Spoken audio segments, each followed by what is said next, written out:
I am very excited and I hope you are too, because today's video is about the all-new Toyota RAV4 and we have it for you as the new plug-in hybrid and the new inbuilt hybrid, and in two different trims as well. Here, let's say more the normal version, the normal look, and also the GR Sport, the top sports version, and also front-wheel drive and all-wheel drive, so all the variations you can possibly imagine. And how good does it drive?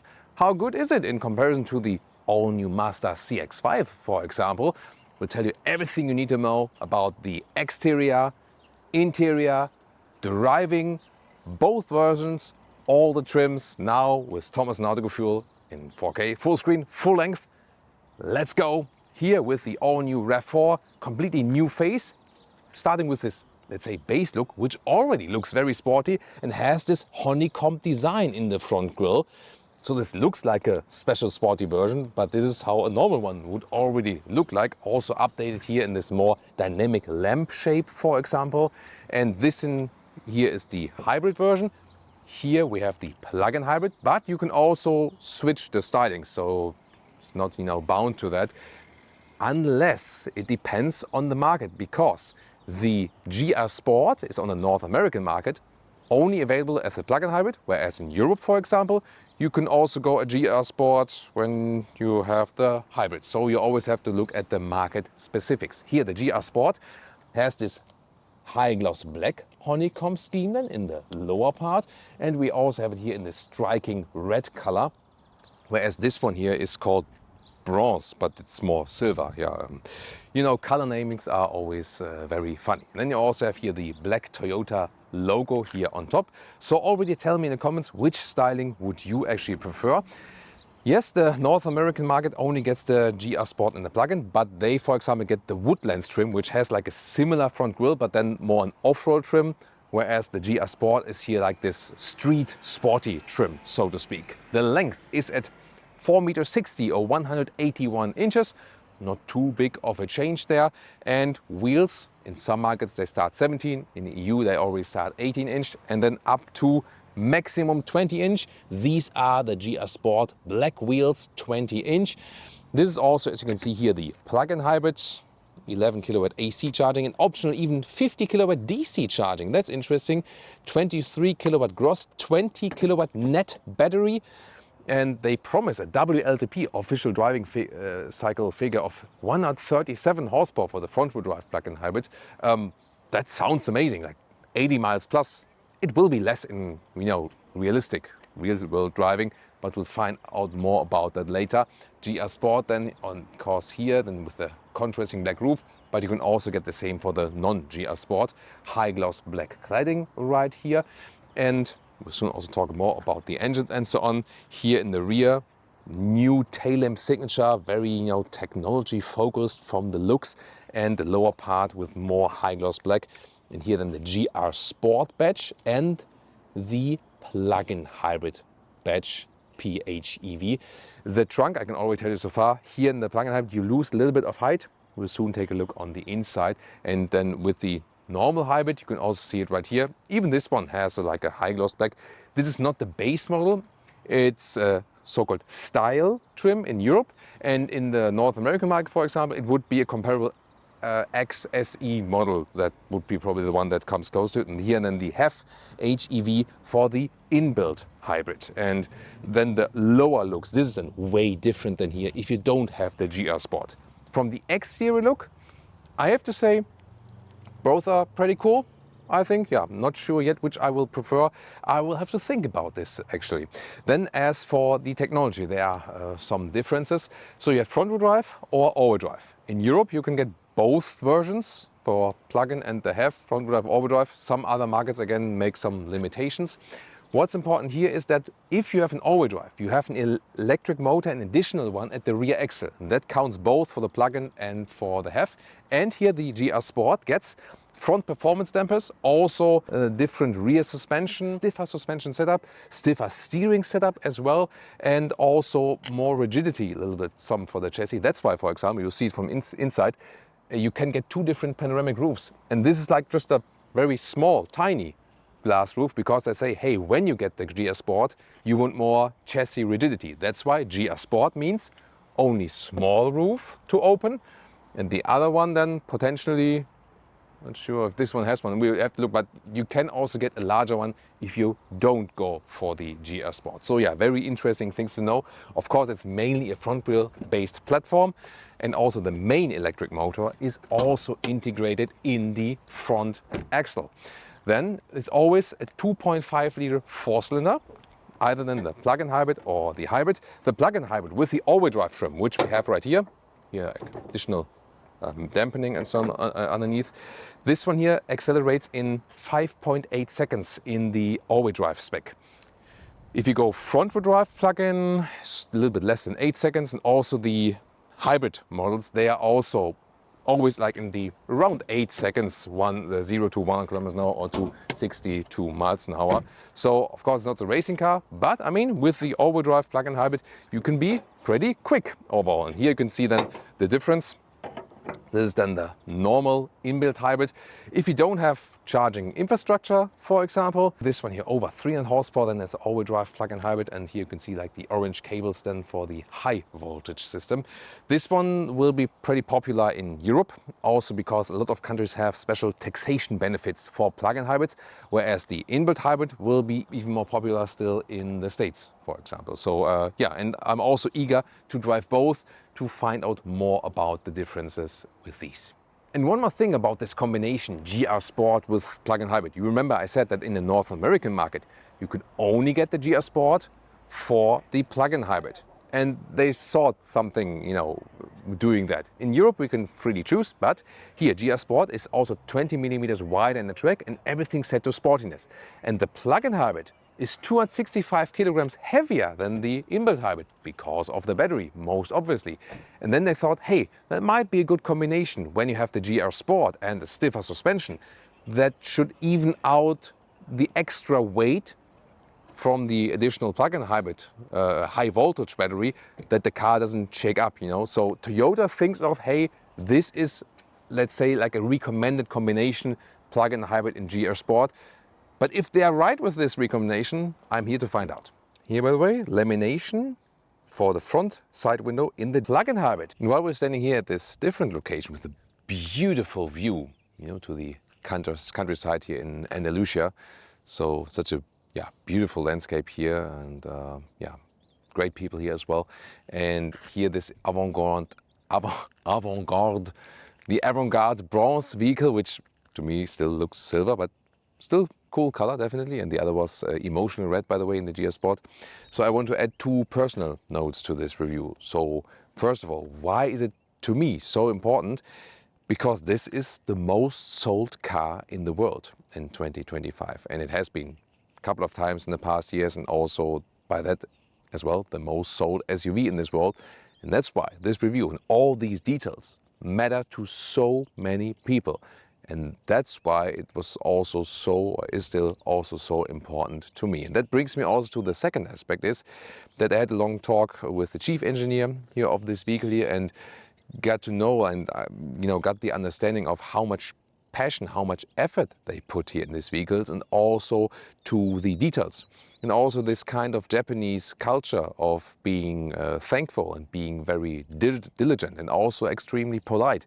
This really impressed me as well. That's why I also want to make a shout out for that. And that gives me also the impression that they also care about what's happening to the customer. And one detail I want to share with you as well, because I was talking to the chief engineer and I told him, like, wow, this, I can already tell that so far now, this drives so much better than the previous generation. Like, what did you do? Why is that? You know, and then he explained that they worked on the rigidity of the chassis. That's one, counts for all versions. And the second thing, counts for all versions as well. Here, the back wheel. When you are, let's say, in the left corner, then the car would do the move to the right, outside. But then the left wheel here behind is being like a little bit reduced in speed, so that pulls the car back again, and that's why the car is not shaking that much. And even Leah already told me that she was feeling that balance also especially as a passenger in our first driving test here today. So very crucial feature. And then of course with the GR Sport, with the sportier suspension, this effect might be even better, and we'll go into the details there very, very soon. And for me it was that I was showing the respect to Toyota, because in this week we could have potentially gone to 17 other possible car events, but we chose this one because it was so important to me. And Toyota was also so thankful for that.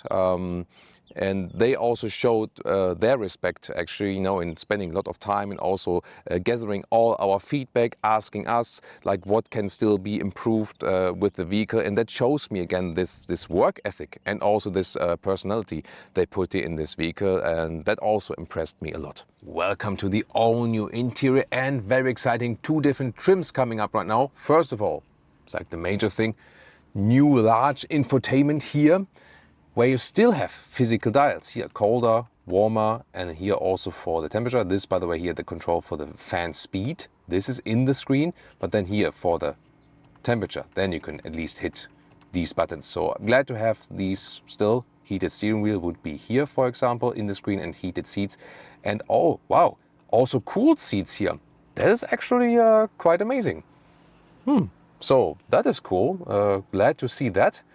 And the base, the very, very base version, for example, in North America, would also start with a smaller, like 10-inch screen. This is not available in Europe.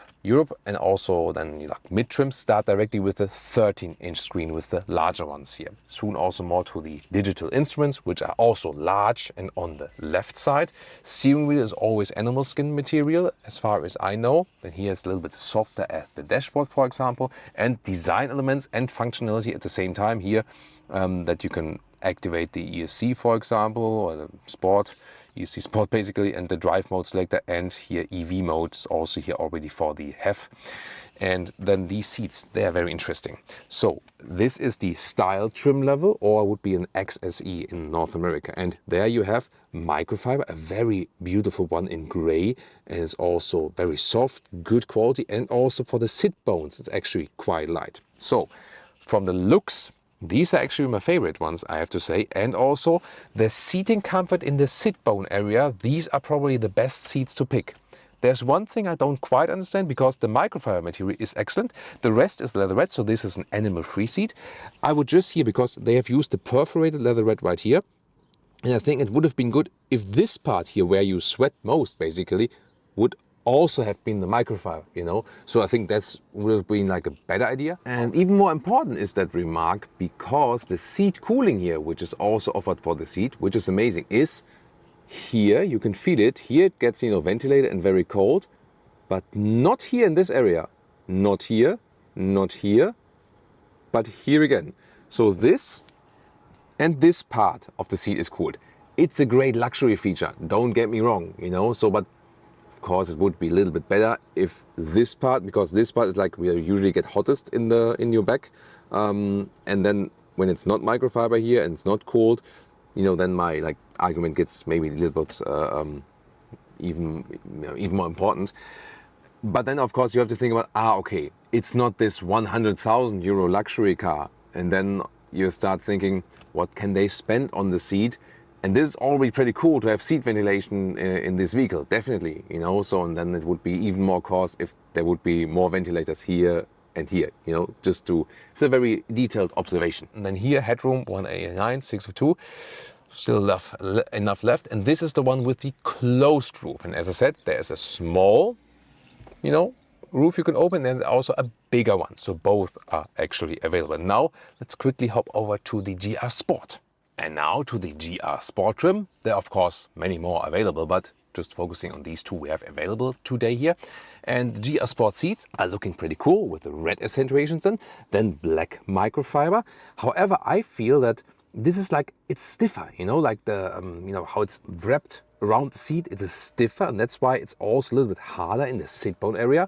What's good that they also have the microfiber here in the back part area, where the other one had the leatherette.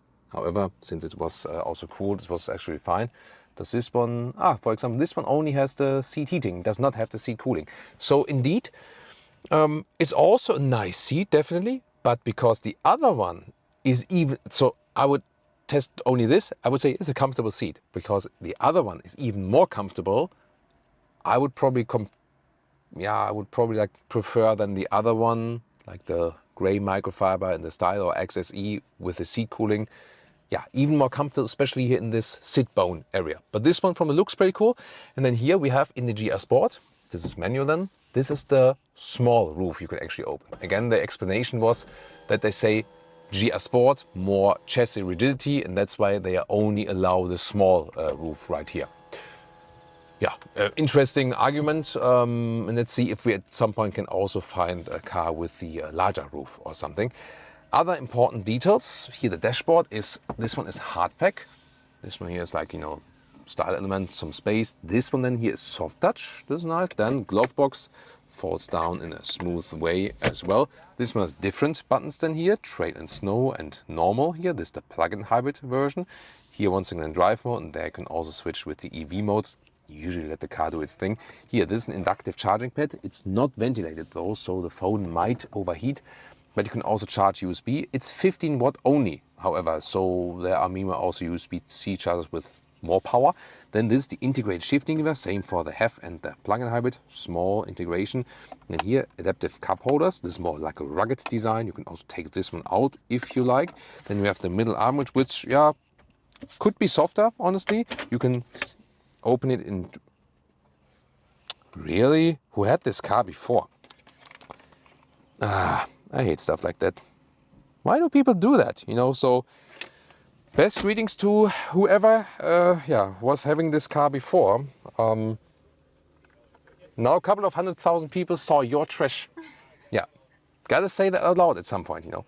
In my car, everything is always clean and tidy. So I want to, you know, continue with the good, you know, like showing how it's done. Also at home. And also at home. Thomas is a good husband and also clean our home. Yeah.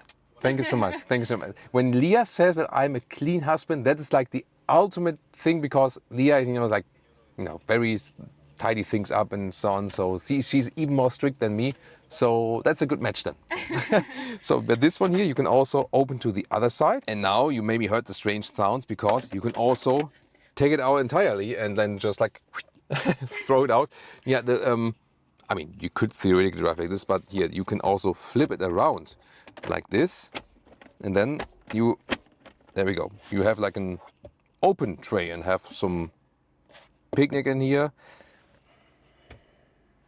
When it's a clean picnic, you know, and we don't leave trash in the car and so on, right? Maybe we can agree on that then. Here, by the way, we have the JBL sound system. It's an option, 9-speaker then. Then also the trunk is a little bit limited at the side, maybe, you know, that's one thing. And then here, steering wheel, GR Sport, also difference. Red contrast stitching on the inside, and then you have the perforation at the side. Say, like, for grabbing it, it's a little bit more comfortable and sporty at the same time when you have the perforations at the side. And what I also prefer here, but that's for all trims, we have still real buttons at the steering wheel to deactivate the lane keeping assist and so on. And here, left side, volume. And interesting to know is also here for the EU speed chime law, press this once and then this beep, beep, beep is gone. So Toyota has also introduced that now in the recent models, and that's very good. I always, by the way, put the dark mode in here. So this looks a little bit more sophisticated than for the GPS. And driver POV, here looking to the digital instruments. They are of course larger now. You can also here have the map on the inside. This is the car internal map. And you could also get here this head-up display. I don't know if you see that, but Toyota intentionally put like a matte surface to this instrument panel against glare, against the sun.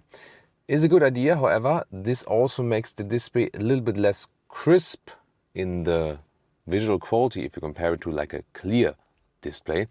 And it also seems that this matte display is, you may also see it right there maybe, it's like a dust magnet as well. And this is here the Apple CarPlay integration. By the way, the cable connection is not here, it's not there. You need to use the cable connection underneath there. Then it does connect with the cable. You can also do it wireless, the connection, but I prefer it with the cable. And here what's now also working is when you have CarPlay and then Apple Maps or Waze, or Android Auto with Google Maps. It's not flickering, by the way, in real life, just on camera. Here you can also have then the maps mirrored in the digital instruments. Oh, Leah's watching Modern Family again. Now rear seats, by the way, in all versions here, you have like a, it's not too soft here, but you have a nice structure and the surface is soft. Let's take it that way. And a little bit softer here. Once again, we jump back to the other trim to show some difference. This interior is a little bit lighter on the inside. Headroom in the rear, also with 189, 602, no problem at all. Here you can have cargo position like this, or more upright or more laid back. So both is possible. Legroom, you still have some legroom. Here's a tall adult, so good usage of space. 2 15-watt supply again, could be a little bit more. Yeah, but in general, I think it's a comfortable seating position. It's really relaxed. So maybe I would even drive with the more upright position. Is it 2 steps or was it 3? See, 1. No, it's 2. It's 2. So sometimes you can actually even drive in this position, maybe. Yeah, it depends on. And yeah, once again, I really have to say that the gray microfiber here is a little bit softer just in the surface. So to me, a little bit more likable. And then here we have some covers. They are not adaptive, though. Gotta say that. Yeah, here, for example, like build quality wise, here I can just like lift up this rear bench. This is maybe something they could still improve. But the comfort is really very nice here. And now the battle of the trunks is on. We have 445 liters for the plug-in, 515 liters for the inbuilt hybrid. But what difference does it make? Here the plug-in hybrid has here a small step, here this, and then underneath there is more space here, but then it goes a little bit higher like this, and the height, this will then be a little bit of a difference, 77 centimeters, yeah, a little bit more than 30 inches. And then we directly switch over, because this is the main difference here. The inbuilt hybrid is here. This was the plug-in. Then we have here 2 centimeters more in height. So this is like really 31 inches. So this is the difference where the inbuilt hybrid is higher in the trunk. Here underneath, there's more space also here in this area then. So this is the main difference. Other than that, we have the width. Like this part here is this is like a meter now, and then the meter goes here, but way wider here between the wheel arches, and the standard length is almost a meter or 40 inches. And then we can fold the seats. This caviar, by the way, I mean, it's flying around here. You always have to hit then left and right properly. And then we can fold from here already if you reach over like this, 2/3, 1/3 split. Maybe that way you can see that. Oh, it's nice here. They thought of this cover then here, the way that when it folds, that this is covered, and not that some blueberries fly in there or something like that. And then to the front seats, this is here 1.85 meters or 73 inches. So no matter which version you pick, the trunk is very well usable. And also look at that here, also like how the cutout is. So this is a very practical cutout. Here, and what I also found out in the inbuilt hybrid, here you can also lift this one and then put it here in this lower position. Then you can gain even a little bit more in overall height. Pricing, the Northern American prices are without VAT, and cars are usually also a little bit cheaper there. So there you start at $32,000 for the HEV and $42,000 for the plug-in hybrid. Then when we look at the EU market, which also doesn't start with the lowest trims, so they have VAT in the prices, and then they also are a little bit higher in the trims, and cars are in general a little bit more expensive there. And there we have the entry price of 44,000 euros for the inbuilt hybrid in Germany and 50,000 euros for the plug-in hybrid. And then you can add some 10K each on all the price if you go like full spec, you know, for all.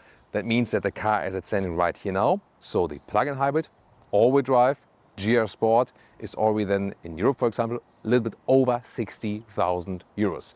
Still, the prices, because also like the yen exchange rate and so on, weren't too bad if you consider some other manufacturers and so on. But you can really fine-tune this vehicle here because the span is quite wide. There are not too many options, you know, but you can really choose between like, do you need all-wheel drive, do you need the GR Sport, do you need the plug-in hybrid or not, and so on. And there can be the case where the plug-in hybrid might be higher in the list price, but better than in the taxation.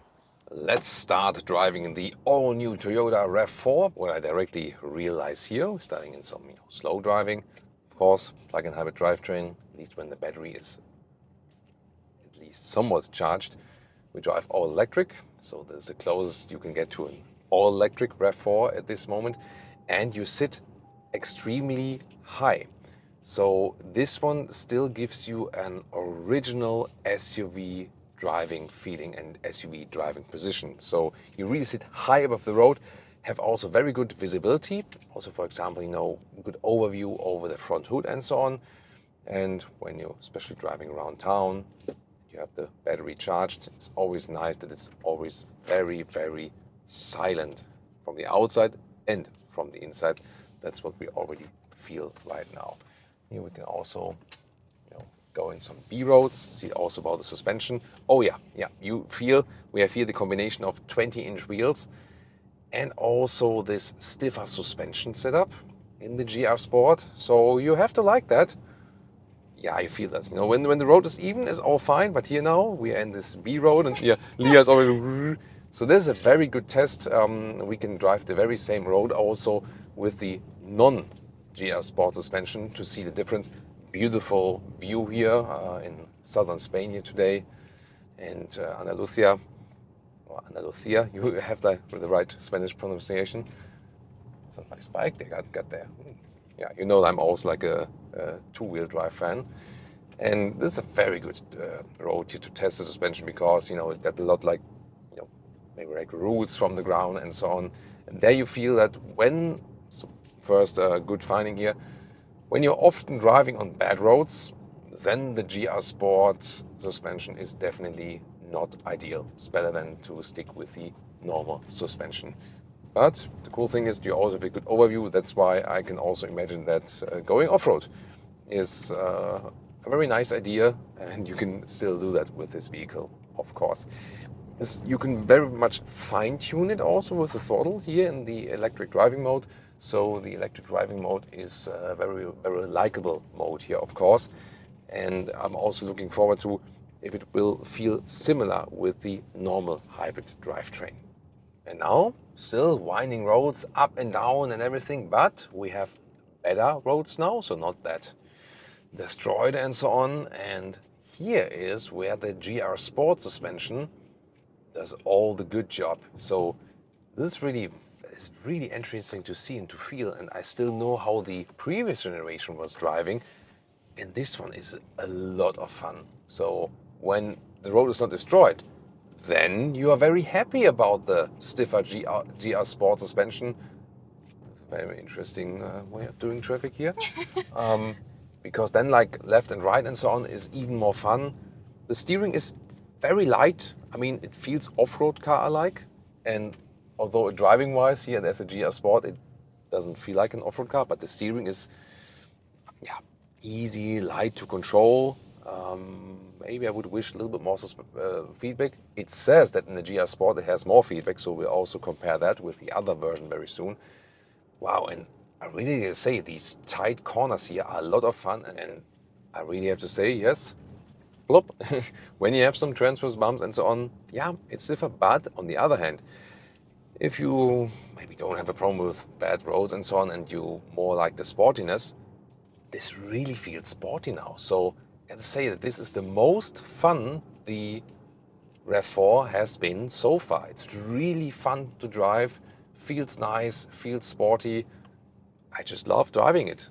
That's pretty cool, and it's also so important to me because this is a car that is the best seller worldwide and matters to so many people, and you don't need like a super double, triple the price sports SUV to have fun driving in an SUV. So that's a very, very important aspect here, and I'm really very excited how the non-GR Sport will soon drive.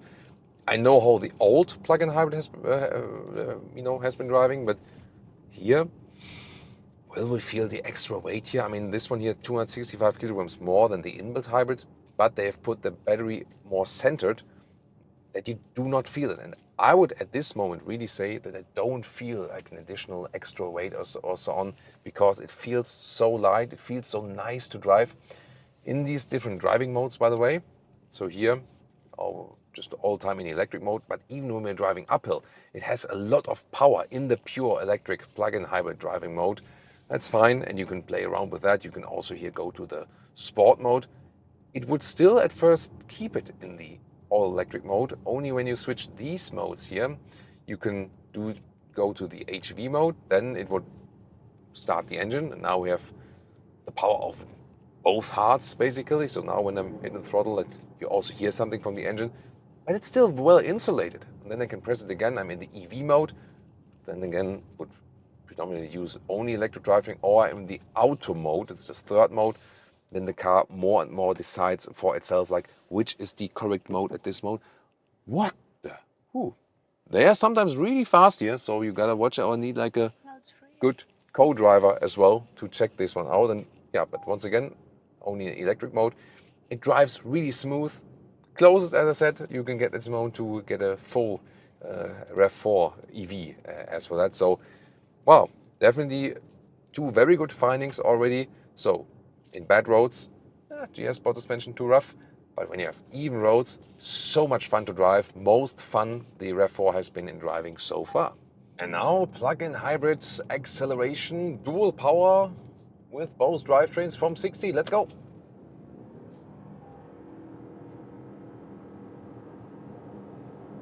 Plop. 120. So that was 60 to 120 kilometers an hour. Very good. So that was 5.8 seconds is 0 to 100. So this is the most powerful RAV4 we have seen so far. And we have the dual insulation is here, yeah.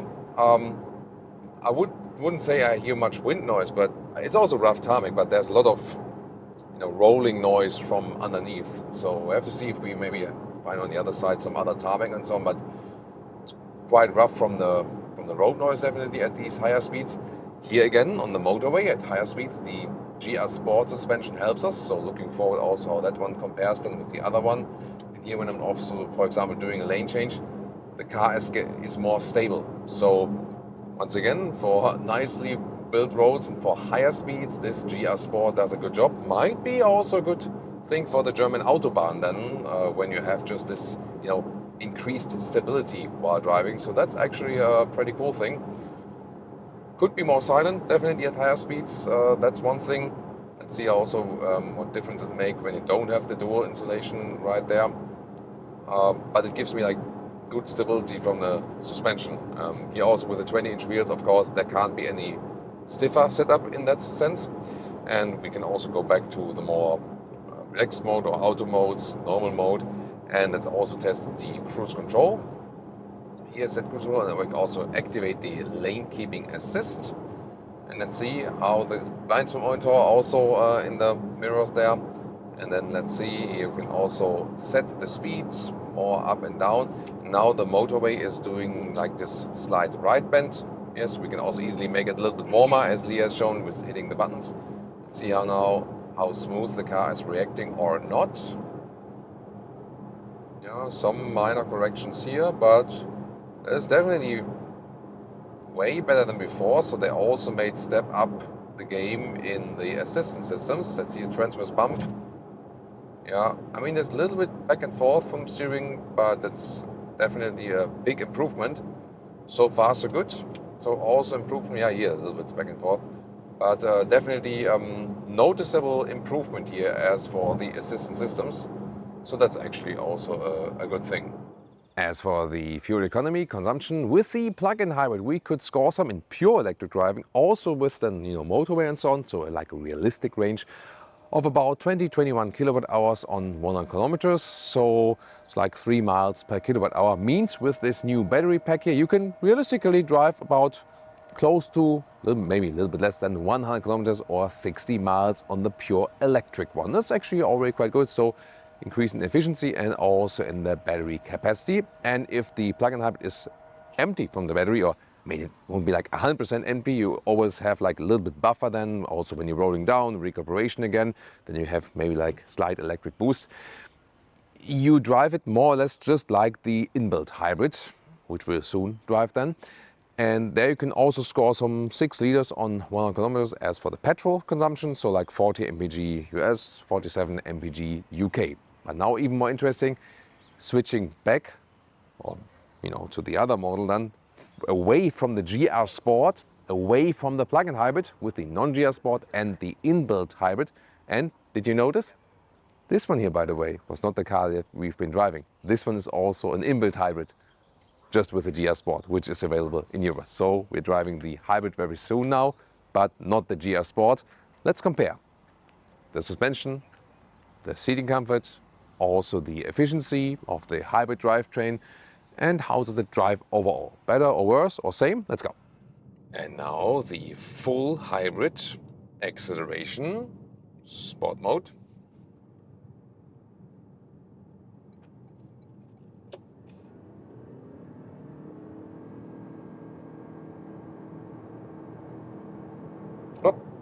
That was 60 to 120 kilometers an hour, slightly downhill here, however. And you do feel a difference, yes. So, especially from a German perspective, you sometimes wish a little bit more punch then. For most situations it will be fine, but definitely you feel a difference when you have the plug-in hybrid. And the battery is is at a state where it can really help to the full power. Gotta bear in mind that if you have the plug-in hybrid and the battery is depleted, it won't be quicker than this one.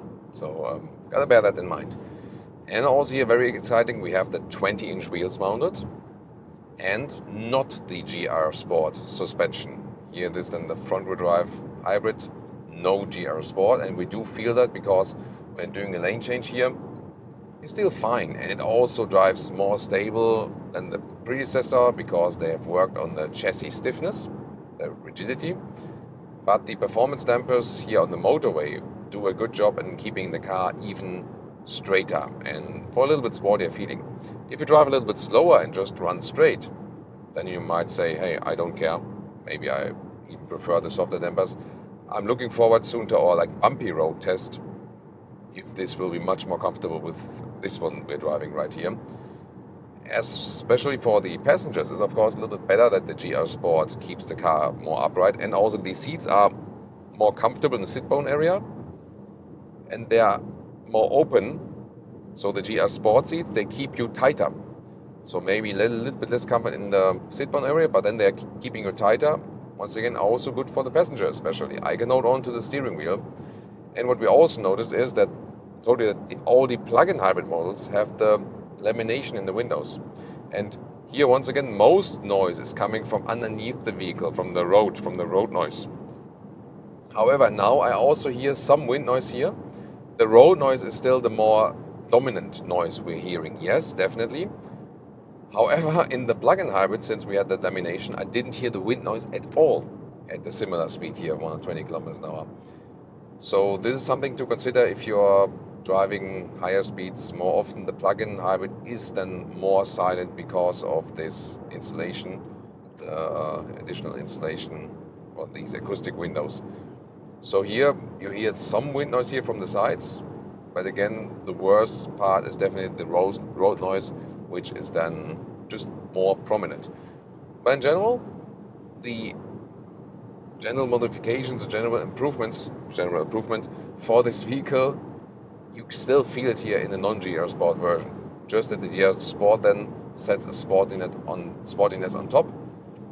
Here on the motorway, I think the noise insulation for the plug-in hybrid plays a role, definitely. And if you want to drive sporty on the motorway, even at higher speeds, then the GR Sport is the way to go. If you drive a little bit slower, just straight, then you are as happy than with this version. Still, to me, a little bit too loud at 120 kilometers an hour at 75 miles an hour. I would say, let's see, test the speed here at about 100 kilometers an hour, 60 miles an hour. That is a very nice, pleasant traveling speed here also from the rolling noise from underneath the vehicle.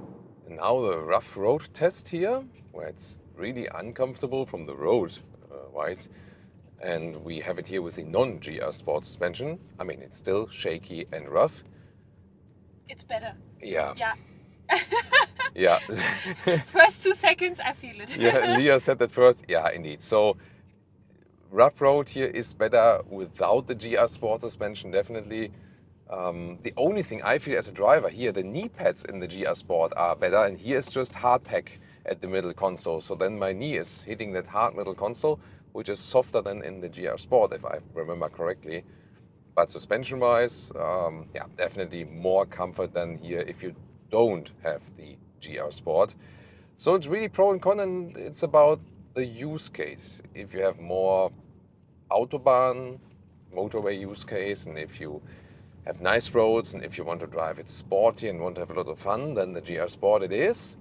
And if you have a lot of rough road cases and you have more going straight and need this extra comfort, or maybe have some soft off-road cases and so on, then one of the base or mid trims it is. So yeah, very interesting to find out these differences. But how much less sportiness or maybe less fun do we get in winding corners? And now when the road is a little bit better again, what about the winding corners and the driving fun here with the hybrid and also without GR Sport suspension?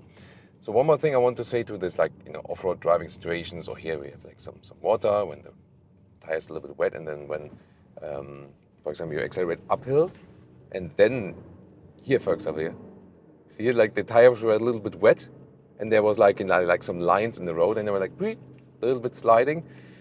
And also when you have destroyed road, the tires might be like stamping with the front wheel drive, or like bop, bop, bop, bop, bop. And then this is a situation where you would need the all-wheel drive. You know, when you have situations like these, good to know, then you need the all-wheel drive version to have that support then also from the rear axle. But here, when the road is even, driving uphill, you hear now the engine, because yes, in the inbuilt hybrid you also have a lot of electric driving moments in city driving and so on. However, driving uphill, then the engine usually hops on. And then of course the pure electric driving experience here, for example, is off again, then it's on again. And there the pure plug-in hybrid driving, pure EV driving experience is a little bit more pleasant and more, let's say, sophisticated, as long as the battery allows that, of course. And then here's some agile driving with nice road is you still feel that the car is better to drive than the predecessor. So it feels sporty, it feels more rigid, it feels more fun to drive, definitely. So it's a huge improvement for all versions. Even if you go for a base version, you will profit from these changes. And as I said, talk to the engineer with this here. Here, for example, when you go like left-hand corner, then the left back inner wheel is being reduced a little bit in speed, that the car is being pulled to that inside of the corner and it doesn't lean to the outside actually. So this is a good improvement, really helps in driving more agile, but at the same time that the car doesn't lean that much, and it's also more comfortable than for the passenger. So that's pretty cool. Good improvement we have then here, and definitely more fun to drive. Gotta say though, the GR Sport is even more fun to drive, and it's the more, let's say, unique vehicle in the way of this is really much more driving fun. But what's clear, and I'm soon also going to talk about the difference Mazda CX-5 and VW Tiguan, can already tell you so far in driving, the CX-5 was the SUV that always drove better than the RAV4. And the same also accounted for the VW Tiguan. And now this driving fun difference is is a little bit diminished, because the RAV4 now also drives very, very well, very nicely. So this is a huge step forward. And if you go then for the GR Sport, you really have a very fun SUV. So this is already somewhat fun, and the GR Sport then is really a fun SUV, definitely, to drive. And then the consumption fuel economy of the inbuilt hybrid is basically the same like you would drive the plug-in hybrid with depleted battery. About 6 liters on 1 kilometers, 40 mpg US, 47 mpg UK. So yeah, as efficient as ever.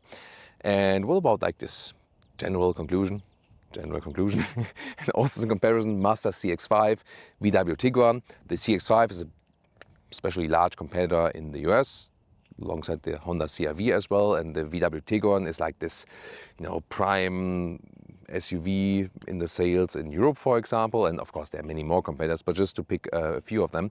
So I told you a little bit about it in the driving part already.